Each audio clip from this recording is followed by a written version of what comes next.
Supreme court की 5 जजों की बेंच ने सेम सेक्स मैरिज के ऊपर अपना जजमेंट दे दिया है। मैं इस जजमेंट का स्वागत करता हूं। 5 जजों ने एक मत से कहा है कि वो सेम सेक्स मैरिज को लीगल रिकॉग्निशन नहीं दे सकते।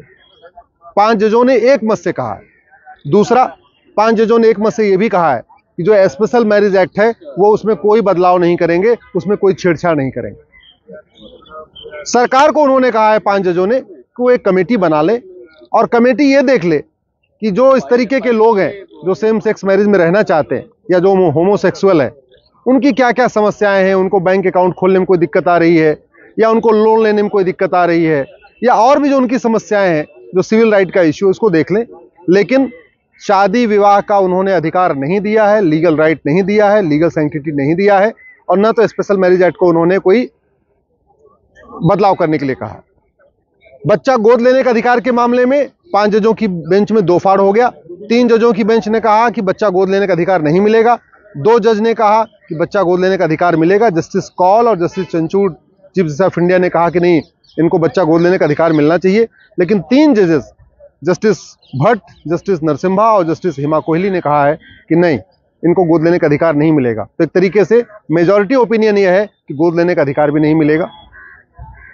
अल्टीमेटली इस जजमेंट ने, जो देश में इतने दिन से एक फॉरेन मीडिया एक तरीके से प्रमोट कर रही थी या जो विदेशी ताकतें हैं जो कोशिश कर रही थी कि भारत की संस्कृति खत्म हो जाए, भारत की सभ्यता खत्म हो जाए और यहाँ पे भी विदेशों की तरीके यहाँ पे भी सेम सेक्स मैरिज को एक लीगल सैंक्टिटी मिल जाए, उसको आज सुप्रीम कोर्ट ने 3 और 2 के फैसले से, 3 जज ने बोला है कि नहीं, 2 जज ने बोला कि नहीं, 2 जज ने हाँ किया है, 3 जज ने इसको नकार दिया है।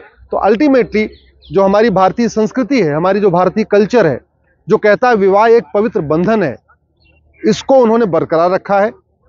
मैं सुप्रीम कोर्ट को धन्यवाद देता हूं कि उन्होंने कम से कम भारतीय संस्कृति को समझा, भारतीय परंपराओं को समझा और विवाह को पवित्र बंधन माना है। विवाह कोई कॉन्ट्रैक्ट मैरिज नहीं है, विवाह कोई सामान्य सी बात नहीं है कि जब मन करे मिल जाए। विवाह कोई आनंद के लिए नहीं किया जाता। भारत में विवाह केवल और केवल संतान उत्पत्ति के लिए किया जाता है। तो स्वाभाविक सी बात है, जहां सेम सेक्स होगा उसमें संतान उत्पत्ति नहीं होगी।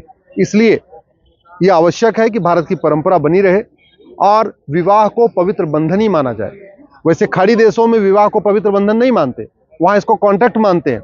मैं आशा करता हूं कि आने वाले टाइम में अगर कोई PIL होगी और जो ये विवाह को कॉन्ट्रैक्ट माना जाता है, इसको भी सुप्रीम कोर्ट बैन करेगा और देश में सबके लिए विवाह एक पवित्र बंधन हो जाएगा। और आने वाले टाइम में सरकार में ही इसमें ऐसा कोई कदम नहीं उठाएगी जिससे भारत की परंपरा, भारत की संस्कृति खत्म हो। विवाह एक पवित्र बंधन था, वेद पुराण में भी इसको लिखा गया है, हमारे जो पौराणिक ग्रंथ हैं और सारे ग्रंथ हैं उसमें भी विवाह को पवित्र बंधन माना गया है।